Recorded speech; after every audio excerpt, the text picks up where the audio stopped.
দেখুন গাইস, আমি কেমনভাবে পেঁয়াজ কলিগুলো লাগাই।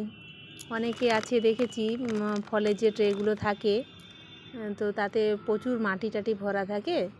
তারপর 500 মতন কিংবা 1 কেজি মতো পেঁয়াজ ঝুড়িতে করে নিয়ে লাগিয়ে দেয়। কিন্তু আমি কি করি, আমি একটু সংযমী আছি বলতে পারেন, কিংবা কিপটেও বলতে পারেন। আমি কি করি, গোটা পেঁয়াজগুলো লাগাই না, শুধু মাঝখানে শীষটা নিয়ে লাগাই। যেখান থেকে মানে ফেঁকড় বেরোচ্ছে পেঁয়াজের, ঠিক সেখান থেকে মাঝখানেরটুকু অংশটাই লাগাই। তাতেই কিনা আমার প্রত্যেক বছর পেঁয়াজ কলিও হয় এবং পেঁয়াজ খুব ভালোই হয়। দেখেছেন কত বেরিয়েছে, কত শীষ বেরোচ্ছে। এই সিমেন্টের বস্তার মধ্যে পাতা ভরা আছে, পাতার উপরে মাটি, নিম পাতায় ভরা একটা আমাদের বিশাল বড় গাছ আছে। তো সেই নিম গাছে পাতা এখন থেকেই বসন্তকালের মতন ঝরতে শুরু করে দেয়। তো এরই মধ্যে 1-2 বস্তা পাতা ভর্তি হয়ে গেল। তো আমি হাফ বস্তা করে করে পাতার মধ্যে উপরে কিছুটা করে মাটি দিয়ে গাছগুলো লাগাই। আর এই যে একটা ছোটো আটা প্লাস্টিকের মধ্যে লাগিয়েছি, এগুলো এখনও বড় হয়নি, এই 2-3 দিন হলো লাগিয়েছি।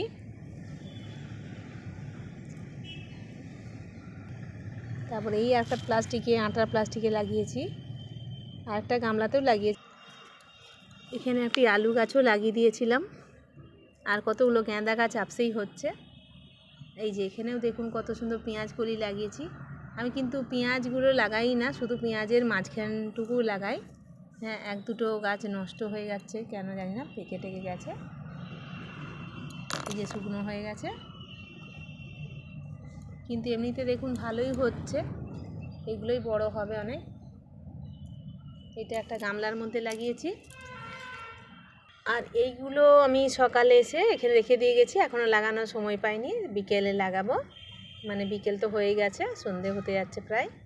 তো এবার লাগাবো। এই যে এইভাবে আমি মাঝখানে শুধু শীষটুকু লাগাই। এই যে এখানে রেখে দিয়ে চলে এলাম, সকালে রোদ ছিল, এই মাটিটার মধ্যে জল দিয়ে এরকমভাবে রেখে দিয়ে চলে এসলাম। আমি শুধু মাঝখানের এই শীষটুকুই লাগাই। তাতেই দেখুন কত বড় বড় গাছ হয়ে যায়।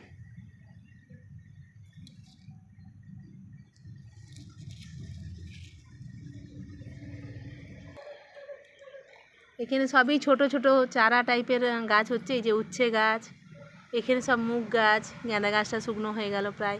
এখানে টমেটো গাছ হয়েছে, উচ্ছে গাছ হয়েছে। এখানে ডাল কেটে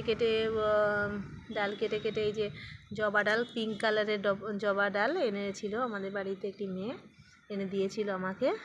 আমাদের বাড়িতে কাজ করে সেই মেয়েটি এনে দিয়েছিল আজ 15-20 দিন ধরে।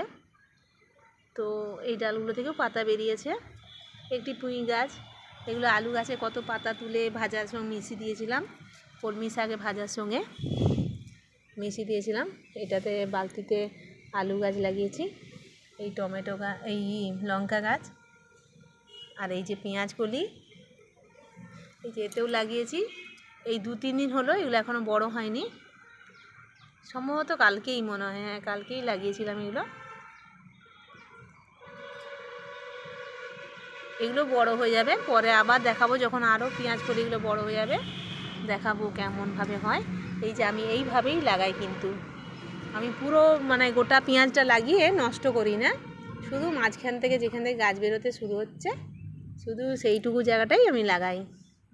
এই যে এত পেঁয়াজ হচ্ছে, এগুলো কিন্তু আরও বড় হবে, মোটা হবে। আমি তো আগে ছোটো ছোটোই প্লাস্টিকে লাগিয়ে দিতাম, তাতে আগের বছর প্রচুর 500-1 কেজি মতো পেঁয়াজ কলি হয়েছিল। পেঁয়াজ কলিও কেটে কেটে নিয়ে যেতাম, আর পেঁয়াজও হয়েছিল 1 কেজি মতন। যেটুকু যা হয় সেটাই বেশ মজা লাগে। ঠিক আছে, ভালো লাগলে লাইক করবেন, শেয়ার করবেন।